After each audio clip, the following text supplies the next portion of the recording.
श्रीचैतन्यमनोभीष्टं स्थापितं येन भूतले स्वयं रूप कदा मह्यं ददाति स्वपदान्तिकं वन्देऽहं श्रीगुरोन् श्रीयुतापदकमलं श्रीगुरून् वैष्णवांश्च श्रीरूपं साग्रजातं सहगणरघुनाथान्वितं तं सजीवम् साद्वैतं सावधूतं परिजनसहितं कृष्णचैतन्यदेवं श्रीराधा कृष्णपादान् सहगणललिता श्रीविशाखान्वितांश्च नमो विष्णुपादाय कृष्णपृष्ठाय भूतले श्रीमते भक्तिवेदान्तस्वामिनिति नामिने नमस्ते सरस्वती देवे गौरवाणी प्रचारिणे निर्विशेष शून्यवादी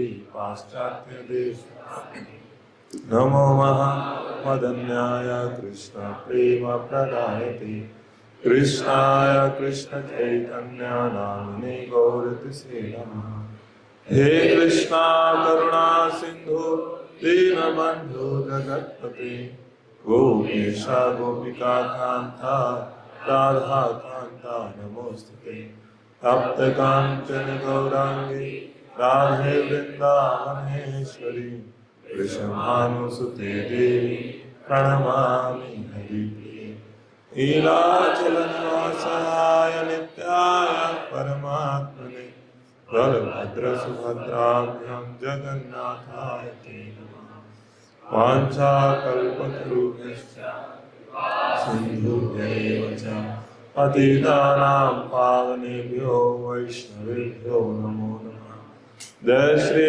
कृष्ण चैतन्य प्रभु नित्यानंद श्री अद्वैत गदाधर श्रीवासादि गौर भक्तवृंद हरे कृष्णा कृष्णा कृष्णा हरे हरे हरे राम राम राम हरे आचार्य महाभागा भवतः कच्चिदात्मना परितुष्यति शारीरा आत्मा मानसे वा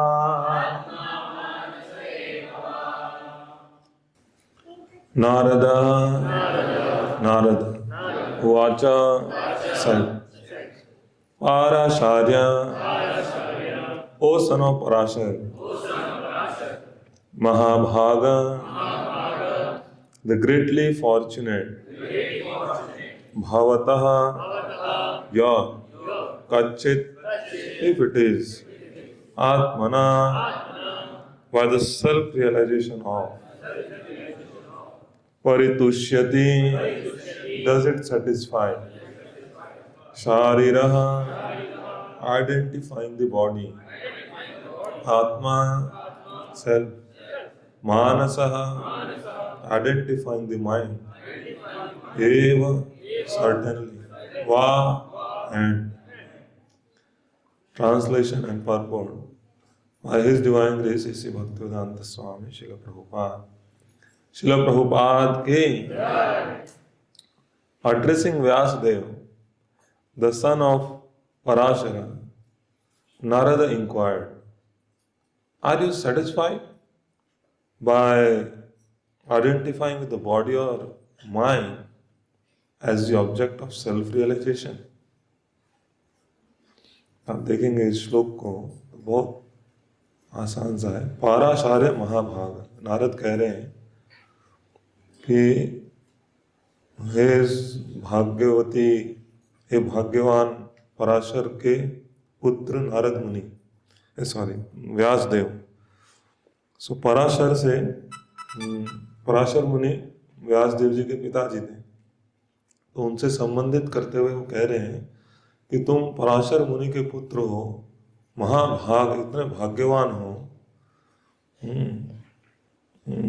भवतः कच्चिद आत्मना, क्या तुम्हारी आत्मा परितुष्यते, संतुष्ट हो गई है?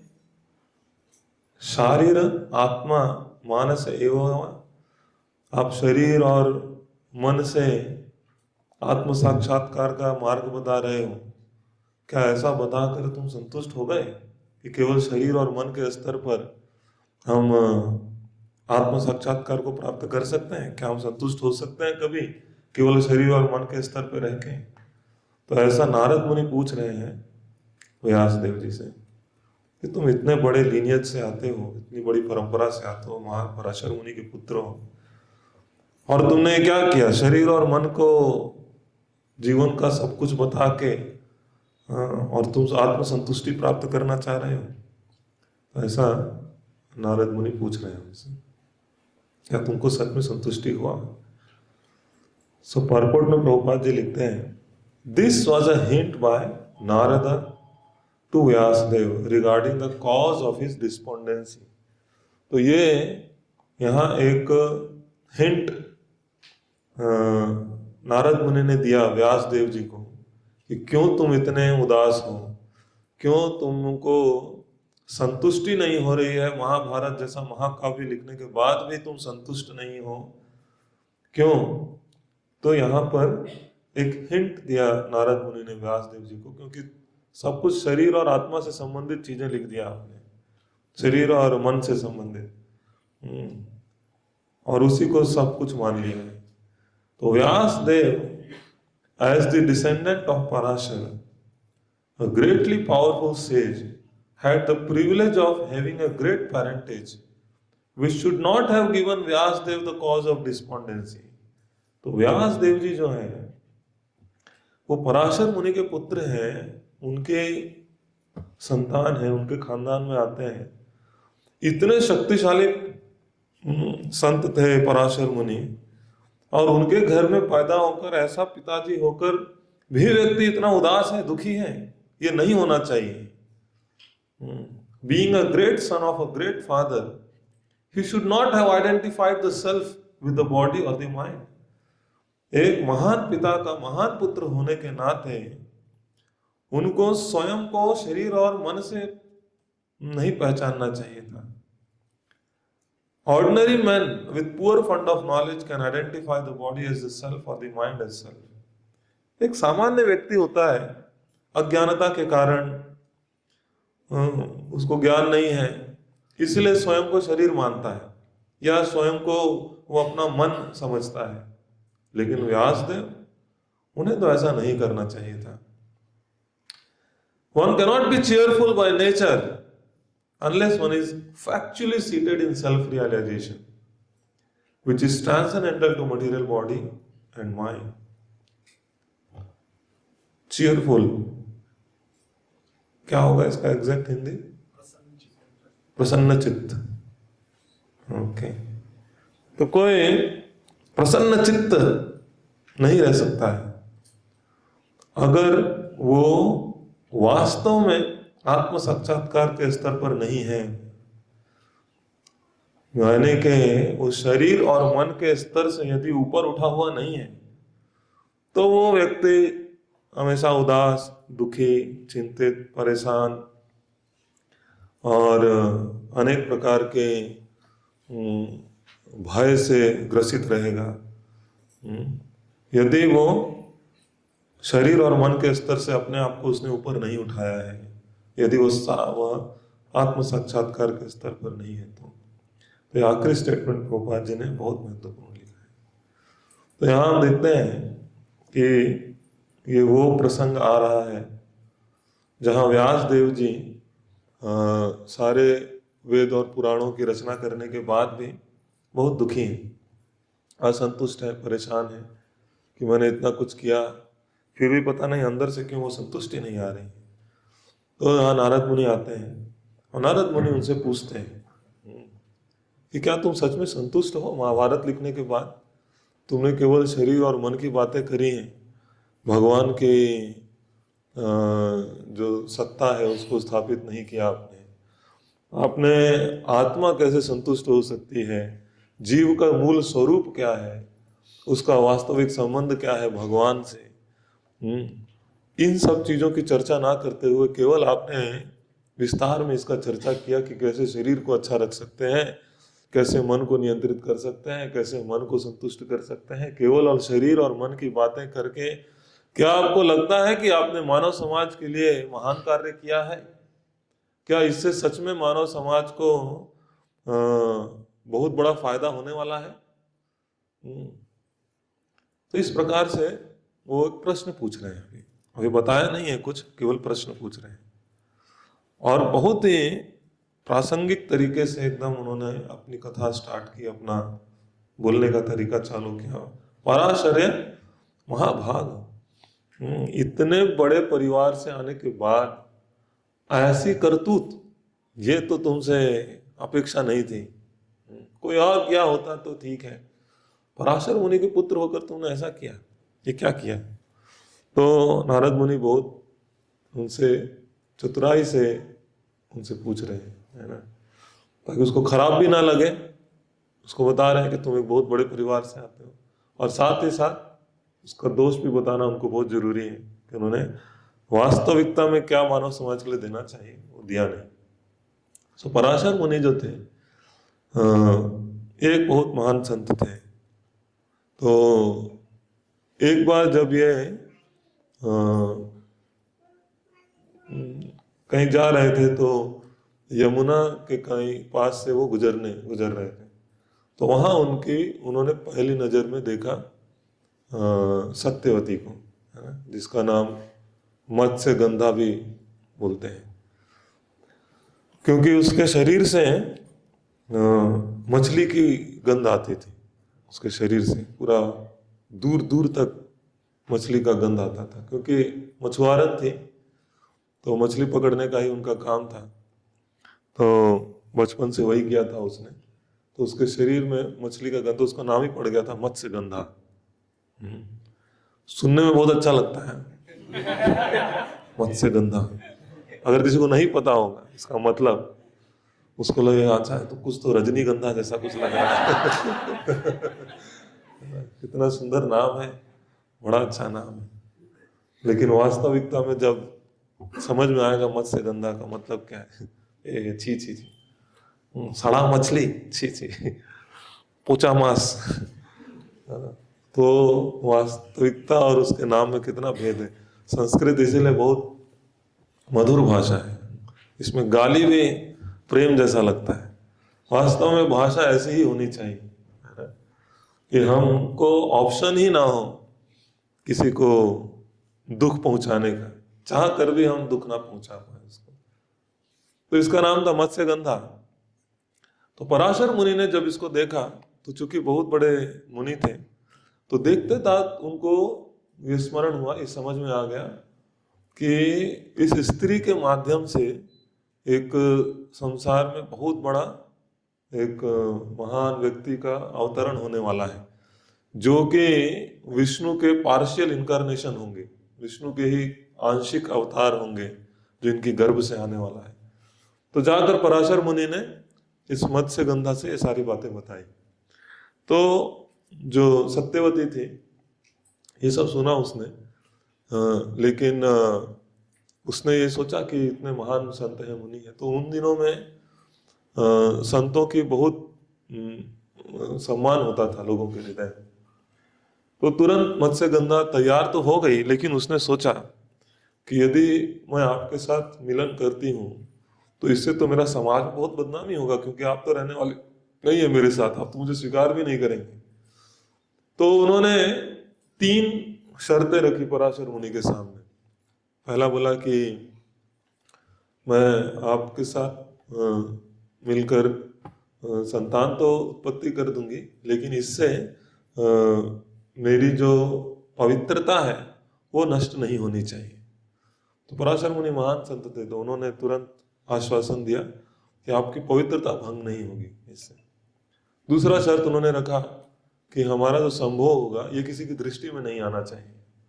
तुरंत पराशर मुनि ने अपने रहस्यमयी शक्तियों से, और यमुना किनारा था तो वहाँ चारों ओर कुहासा, इतना इंटेंस कुहासा कर दिया कि अगले 1 मीटर में क्या है वो भी नहीं दिखेगा आदमी को।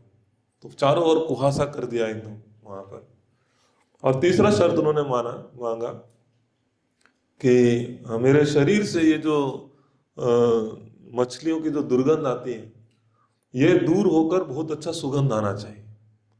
तो पराशर मुनि ने तुरंत वो भी वरदान दे दिया, और जहां भी वो जाते थे उसके बाद कई किलोमीटर तक बहुत सुंदर सुगंध आता था। और उसके बाद इस सत्यवती से व्यास देव जी आते हैं। और आपने व्यास देव जी का बचपन सुना है? बचपन में कैसे वो खेलते थे, क्या करते थे? क्योंकि उनका बचपना कुछ है ही नहीं। वो जन्म लेते साथ तुरंत एक वयस्क मनुष्य के रूप में हो गए वो तुरंत।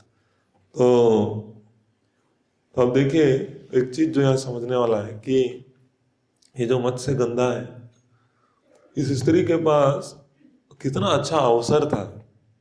पराशर मुनि के माध्यम से भगवान ने अवतार लिया है, तो आप समझ सकते हैं ये कौन, कितने महान व्यक्ति रहे होंगे। उनसे वो क्या मांग सकती थी, और उसने क्या मांगा कि मेरे शरीर से दुर्गंध हट जाए, सुगंध आ जाए। तो ये जो कामना है ये एक भौतिक कामना है।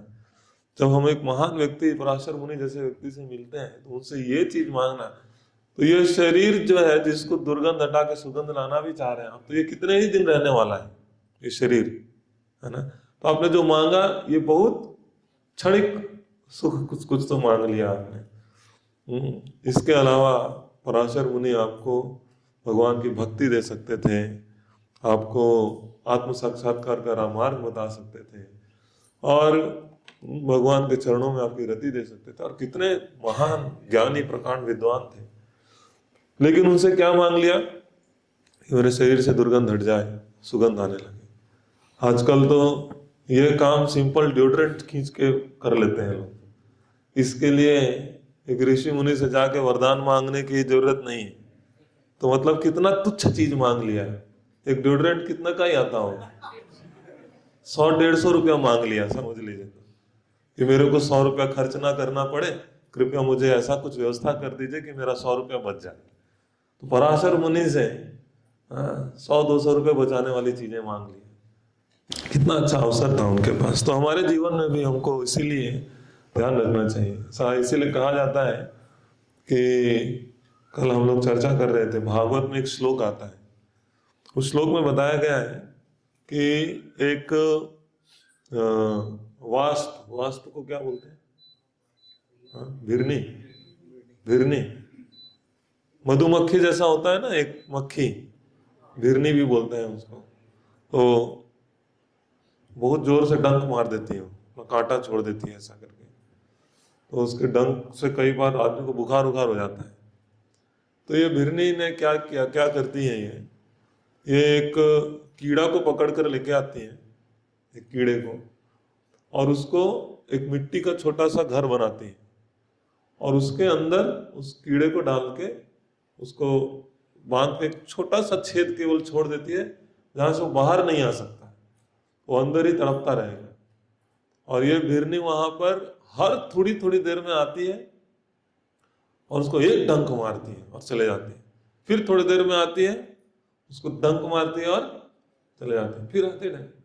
तो ये जो कीड़ा है जो अंदर उसके बैठा हुआ है, उसको जब डंक लगता था तो इतनी जबरदस्त पीड़ा होती थी उसको शरीर में, उसको लगता था कि अब मैं प्राण ही त्याग कर दूंगा। और किसी तरह से वो एक डंक मार के चले जाते थे, तो फिर बच जाता था। फिर आते थे, उसको आता देखकर ही इसको लगता था कि अब मर जाऊंगा, क्योंकि उसको पता था वो क्यों आ रही है। और जब आते थे डंक मारते, इतना में वो इतना डर गया, वो कीड़ा उस भिरनी से इतना डर जाता है, इतना डर जाता है कि वो एक एक क्षण बैठ के, एक एक पल बैठ के क्या सोच रहा है, फिर आएगी, फिर आएगी, फिर काट देगी, फिर काट देगी, फिर आएगी, फिर काटेगी, फिर खाएगी। फिर वो इतना सोचता है भिरनी के बारे में, इतना सोचता है कि भागवत में कहा गया कि वो कीड़ा खुद एक भिरनी का रूप ले लेता है और फिर उस छेद से बाहर निकल के उड़ने लगता है। आपको समझ में आया? तो उस श्लोक में बताते हैं जो आप सोचते हैं और जिस पर आपको असीम श्रद्धा है, विश्वास है, अल्टीमेटली वही आपको मिलता है संसार में। तो बिल्कुल वैसे ही है। तो इसके कई सारे उदाहरण दिए जा सकते हैं, या भागवत में भी ये उदाहरण दिया गया है। तो अभी देखिए कैसे पता चलता है कि आदमी दिन रात किसकी चेतना में है, क्या सोच रहा है, तो किस पर ध्यान लगा रहा है। तो ये मत्स्य गंधा है, इसने अपने जीवन का इतना बड़ा अवसर पाया और इसने बोला कि मेरे शरीर से मत्स्य का गंध हट जाए। इसका मतलब किस चेतना में हो, सुबह से शाम क्या सोच रही है? हाँ? इसी सोच रही है कि मेरे शरीर से दुर्गंध आता है, लोग क्या सोचते होंगे, लोग क्या विचार करते होंगे, मेरे से सब नफरत करता होगा, मेरे को कोई प्रेम नहीं करता होगा, मेरे को कोई देखेगा नहीं, मेरे को वो इतना सोच सोच के दुखी है, ये कैसे दूर होगा, ये कैसे दूर होगा, कैसे ठीक होगा, कैसे ठीक होगा। तो यहाँ पराशर मुनि बोले तुमको कुछ चाहिए? हाँ हाँ ये दूर कर दीजिए। तो तुरंत निकल गया क्या, यही दूर कर दीजिए। क्योंकि उसके जीवन में सबसे बड़ा चेतना, जो उसका सबसे बड़ा ध्यान इसी पे लगा हुआ था कि कैसे मैं सुंदर बन सकूं, कैसे मैं लोगों को आकर्षित कर सकूं, कैसे लोगों का प्रेम पा सकूं। तो ये सारी चेतनाओं में उनकी थी ईमान। तो व्यास देव जी का वहां जन्म होता है। तो जन्म होते साथ उनका नाम पड़ता है कृष्ण द्वैपायन। तो कृष्ण नाम पड़ता है क्योंकि वो मेघ वर्ण के थे, कृष्ण वर्ण के थे, है ना, तो काले से तो थे थोड़ा। और वो जो जहां पर उनका जन्म हुआ वो एक आइलैंड था, द्वीप था, द्वीप। तो द्वीप को संस्कृत में द्वैपायन ऐसा कुछ कहते हैं। तो कृष्ण द्वैपायन, क्योंकि एक द्वैपायन मतलब जिसने द्वीप में जन्म लिया उसको, तो उसका नाम पड़ा कृष्ण द्वैपायन। तो पराशर मुनि के खानदान से आते हैं। पराशर मुनि के जो पिताजी थे, उनके दादाजी थे या पिताजी थे, वशिष्ठ मुनि थे। तो बहुत बड़ा लीनियज था इनका। वशिष्ठ मुनि, उसके बाद एक मुनि है, उसके बाद पराशर मुनि है, उसके बाद व्यास देव जी हैं।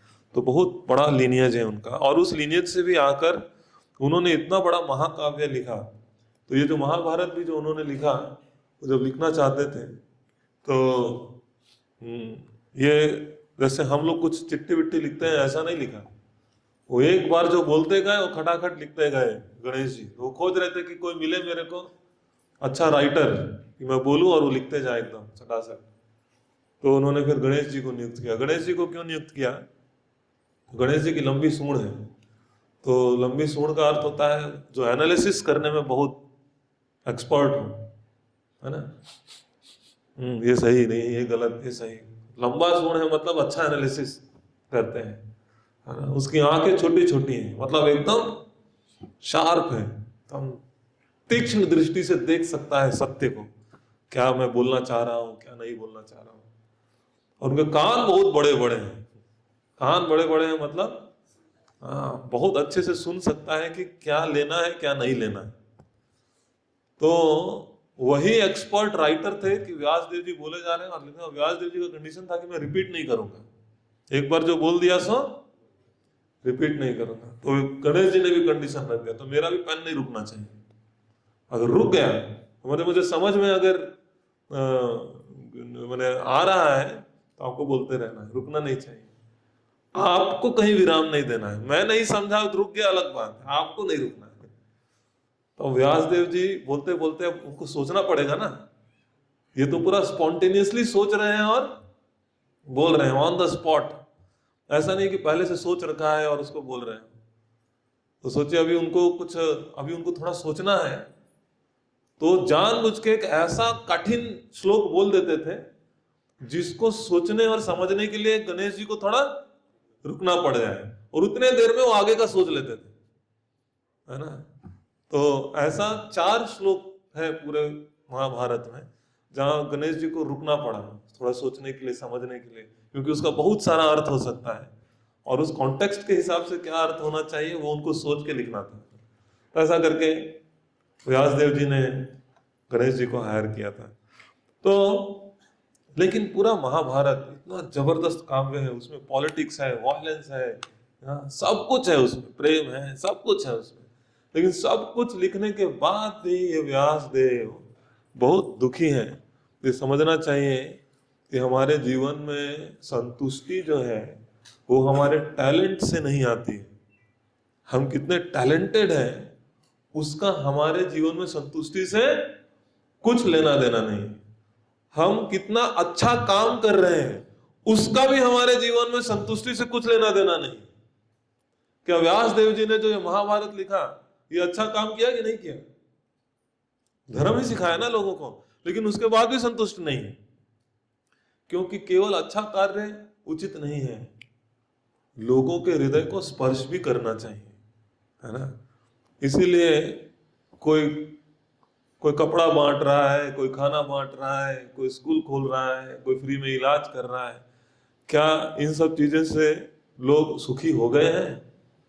हाँ, हमने तो देखा है जिसके जीवन में कपड़ा लत्ता रोटी कपड़ा मकान किसी चीज की कमी नहीं है, वो भी दुखी है, वो इस जीवन में दुखी है, उसके पास तो किसी चीज की कमी नहीं है।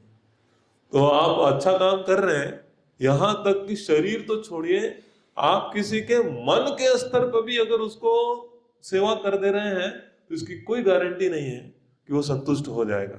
हालांकि संसार में 90% लोग तो केवल शरीर के स्तर पे ही काम कर रहे हैं, मन के स्तर पे भी काम करने के लिए बहुत सूक्ष्मता चाहिए, बहुत बुद्धि चाहिए मन के स्तर पे भी काम करने के लिए। लेकिन उस स्तर पे भी यदि कोई कुछ कर ले तो भी गारंटेड नहीं है कि आदमी सुखी रहेगा, क्योंकि ये महाभारत तो आपको शरीर और मन दोनों की दृष्टि से आपको लिखा गया है। यहाँ बता रहे हैं ना, शारीर आत्म मानस, ये बाबा, तो शरीर और मानस दोनों स्तर पे लिखा गया है, बावजूद इसके व्यास देव जी संतुष्ट नहीं है। तो चाहे आप बहुत बड़े खानदान से आ रहे हो, आपका बहुत बड़ा लीनियज हो, आप ब्राह्मण हैं, आप यहाँ के ब्राह्मण हैं, वहां के ब्राह्मण हैं, ये है वो है, लेकिन इतना सब कुछ के बाद भी आप बहुत टैलेंटेड हो सकते हैं, आपका बहुत अच्छा खानदान हो सकता है, आपकी बहुत बड़ी बुद्धि हो सकती है, आपके पास बहुत सारे टैलेंटेड लोग हो सकते हैं, आपके बहुत सारे चेले हो सकते हैं, आपके पास धन धान्य हो सकता है, बावजूद इसके अपने हृदय को शुद्ध करने की जिम्मेदारी हर एक व्यक्ति की होती है। ऐसा नहीं है कि बहुत बड़े खानदान में जन्म लिया है तो उसका चित्त शुद्ध ही होगा, उसका बहुत पैसा है तो चित्त शुद्ध ही होगा। ये हर एक व्यक्ति की व्यक्तिगत जिम्मेदारी है। नहीं तो यही सोच सोच के वो फ्रस्ट्रेटेड रहेगा कि मेरे पास तो सब कुछ है, फिर भी मैं दुखी क्यों, फिर भी मैं संतुष्ट क्यों नहीं। तो इस संसार में जो दिखते हैं हमको कोट पैंट पहन के, सूट बूट पहन के, जो लोग दिखा रहे हैं कि वो बहुत खुश हैं, चश्मा लगा के कश्मीर में फोटो खींच रहे हैं या ऑस्ट्रेलिया अफ्रीका अमेरिका में जा रहे हैं, दिख रहे हैं कि बहुत खुश हैं, क्या जीवन है। तो मैंने तो अपने जीवन में देखा है, कई बार आप किसी पति पत्नी को देखकर एकदम हैरान हो जाएंगे, लगेगा कि इससे सुखी दंपत्ति तो इस पूरे विश्व में कोई नहीं होगा। और 2 दिन के बाद वो आते हैं दोनों रोते हुए कि दोनों में कैसा क्या चल रहा है अंदर। अरे इसको देख के तो कभी सोचा भी नहीं था कि ऐसा भी कुछ होगा। लेकिन अंदर से यदि देखा जाए, लोग कितने दुखी हैं इस संसार में, कितने असंतुष्ट हैं, कितने परेशान हैं, इसकी आप कल्पना भी नहीं कर सकते। व्यक्ति पूर्ण रूप से समर्पित होकर भगवान श्री कृष्ण